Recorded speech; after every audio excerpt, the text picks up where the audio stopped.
हरे कृष्ण. श्रीमद भगवद गीता जशी आहे तशी, अध्याय 10. अध्यायाचं नाव आहे विभूती योग. 42व्या श्लोकाचं तात्पर्य दुसऱ्या पॅरेग्राफच्या 4थ्या ओळीपासून आता आपण पुढे वाचणार आहोत. त्याआधी श्रील प्रभुपादांना प्रार्थना करूया. हे श्रील प्रभुपाद, आम्ही भगवद्गीता हा ग्रंथ वाचून समजून घेण्याचा प्रयत्न करीत आहोत. त्यासाठी आम्हाला आशीर्वाद द्या. धन्यवाद प्रभुपाद. भगवंत हे प्रत्येक सृष्ट वस्तूचे उगम आहेत. सृष्ट वस्तू म्हणजे जी प्रकट झालेली वस्तू आहे त्याचे उगम आहेत आणि त्यांच्याहून म्हणजे भगवंतांहून श्रेष्ठ कोणीही नाही.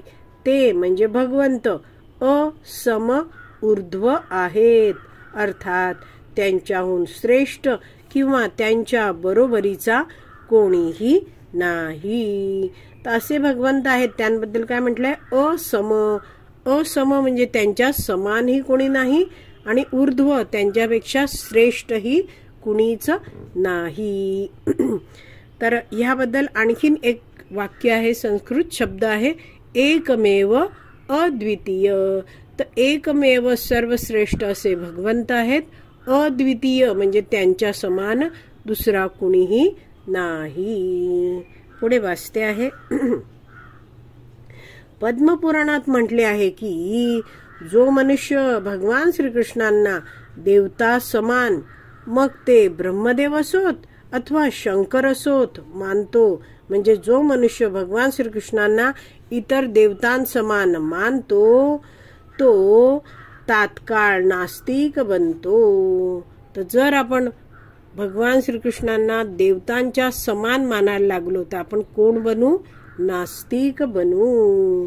पुढे वाचते आहे. तथापि जर मनुष्याने भगवंतांच्या शक्तीच्या विस्ताराचे आणि ऐश्वर्याच्या वर्णनाचे सखोल अध्ययन केले तर तो निसंदेह श्रीकृष्णांचे स्वरूप जाणू शकतो.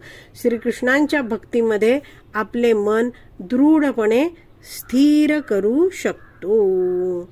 तर 10.7 आहे तो श्लोक आपण वाचूया.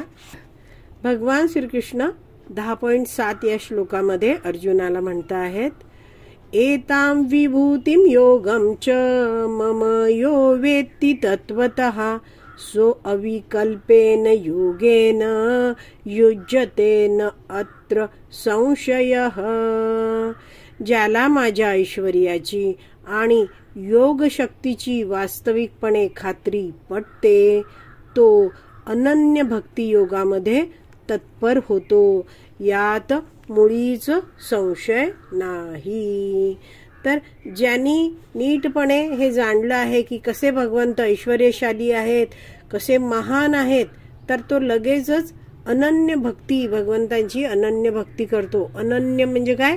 नाही अन्य, केवळ भगवान श्रीकृष्णांचीच तो भक्ती करतो. तर यात मुळीच संशय नाही.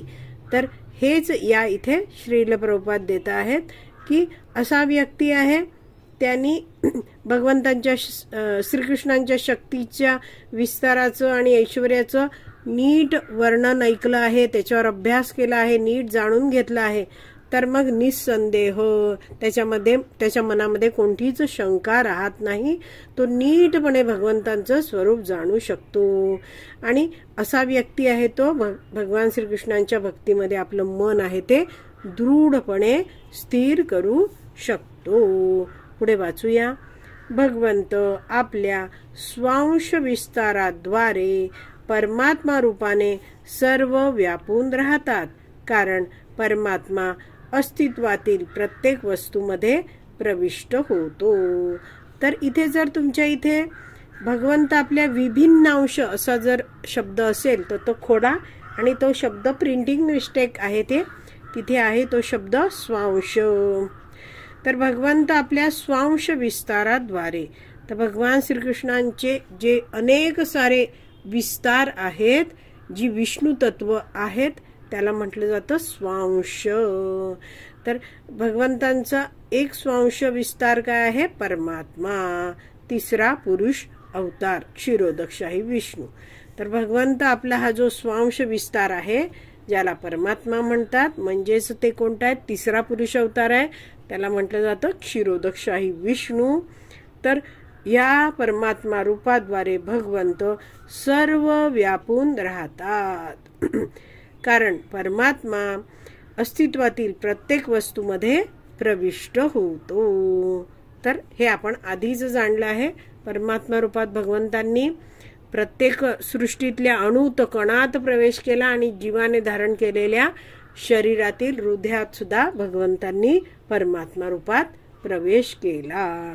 अशा प्रकारे भगवंत अस्तित्वातील प्रत्येक वस्तूत प्रविष्ट होतात परमात्मा रूपाने.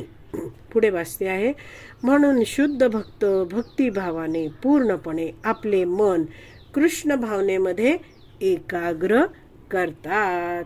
यास्तव ते म्हणजे कोण, शुद्ध भक्त सदैव दिव्य अवस्थेमध्ये स्थित असतात. तर असा हा जो शुद्ध भक्त आहे तो सदैव भगवंतांची दिव्य प्रेममयी भक्तिमय सेवा करत असतो. तर भगवंत आहेत ते आपल्या भक्ताची सेवा स्वीकारतात आणि त्याच्याशी प्रेमाचं आदान प्रदान करतात. आणि म्हणून हे सगळे जे शुद्ध भक्त आहेत ते सदैव दिव्य अवस्थेमध्ये स्थित असतात. तर भगवंत दिव्य, भगवंतांचं नाम, रूप, गुण, लीला, सेवा सगळंच दिव्य. आणि भगवंतांच्या अशा सतत संपर्कात असलेला हा जो भक्त आहे तो मग सदैव दिव्य अवस्थेत स्थित राहतो. या अध्यायातील 8व्या श्लोकापासून ते 11व्या श्लोकापर्यंत कृष्ण भक्ती आणि कृष्ण आराधना याचे स्पष्ट रीतीने निर्देशन करण्यात आले आहे. हाच शुद्ध भक्तीचा मार्ग आहे. तर 10व्या अध्यायातल्या 8 ते 11 हे जे खास श्लोक आहेत त्यांना चतुश्लोकी भगवद्गीता असं म्हटलं आहे. आणि त्यामध्ये शुद्ध भक्ती कशी करायची हा मार्ग भगवंतांनी सगळ्यांना दिला आहे. सगळ्यांचं हित करणारं हे मार्गदर्शन साक्षात भगवान श्रीकृष्णांनी उपलब्ध करून दिलेलं आहे. याचा आपण आधीच अभ्यास केलेला आहे. पुढे वाचते आहे, या अध्यायामध्ये भक्तीची परमसंसिद्धी, भगवंतांचे सानिध्य कसे प्राप्त करता येते याचे वर्णन विशद रीतीने करण्यात आले आहे. तर भक्तीची परमसंसिद्धी म्हणजे काय, भगवान श्रीकृष्णांचं सानिध्य प्राप्त करण्यासाठी भगवंतांची शुद्ध भक्ती कशी करायची याचं सगळं वर्णन या 10व्या अध्यायात आलेलं आहे. गुरु शिष्य परंपरेतील महान आचार्य बलदेव विद्याभूषण या अध्यायावरील आपल्या भाष्याचा शेवट करताना म्हणतात. तर जे बलदेव विद्याभूषण आहेत, ज्यांची आपण नेहमी गीताभूषण टीका वाचतो, तर ते हा 10वा अध्याय पूर्ण करतात आणि 10व्या अध्यायावर आपली जे भाष्य आहे, कॉमेंट्री आहे, टीका टिप्पणी आहे ती पूर्ण करताना हा श्लोक लिहितात. यत् शक्तिलेशात् सूर्याद्या भवन्ति अति उग्र तेजसः यद् अंशेन धृतं विश्वं स कृष्णो दशमे अर्च्यते. भाषांतर, भगवान श्रीकृष्णांच्या शक्तीपासून तेजस्वी सूर्य सुद्धा आपली शक्ती प्राप्त करतो आणि श्रीकृष्णांच्या विस्तारित रूपांद्वारे संपूर्ण जगताचे पालन पोषण होते. म्हणून श्रीकृष्ण पूजनीय आहेत. तर अशा प्रकारे हा जो 42वा श्लोक आहे तो आपला पूर्ण झाला आहे आणि त्याचबरोबर हा 10वा अध्याय आहे तो पण वाचून पूर्ण झाला आहे. तर प्रत्येक अध्याय पूर्ण होतो त्यावेळी श्रील प्रभुपादांनी लिहिलेलं जे वाक्य आहे ते वाचूया.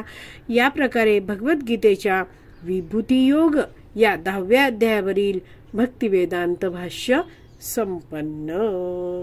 श्रील प्रभुपाद की जय.